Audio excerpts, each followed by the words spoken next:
3. Hi, this is Pat Ziliakis, your ancient submariner. I started a story about blowing up a Japanese ship by sending a boarding party with explosives. We did that, the ship went down, and we saw the 3 guys who were our boarding party floating around and one other head sticking up out of the ocean.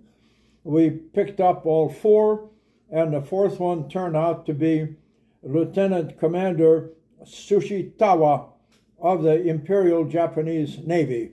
He was a meteorological officer, and the ship was a weather ship. It was there to take meteorological data and transmit it to the fleet. We took him aboard. He had long hair, so we cut his hair. He didn't like that very much, but he spoke some English.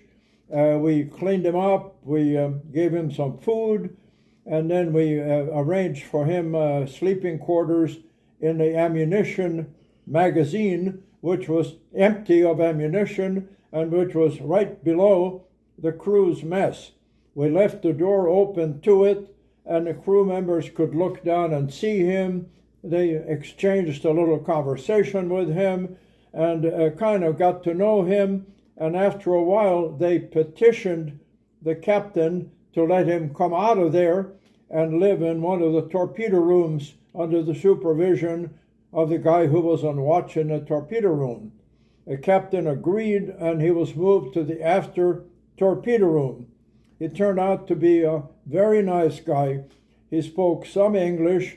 He taught me the first Japanese I ever learned, which wasn't very much. I did learn how to count to 10. He also played poker, and he was a very good poker player. We had a fairly long trip to go back to Midway Island, where he would, of course, be taken off our submarine. So we got to know the guy.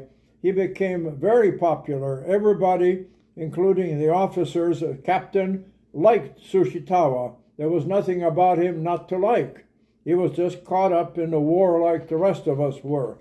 In any event, by the time we got to Midway, he had a slight carbine wound that he'd sustained in the battle, so we had patched that. And when the Marine guy took over, he took the wounded arm, and the guy flinched a little bit. Our crew members almost attacked the Marines, and that's no way to treat a wounded man.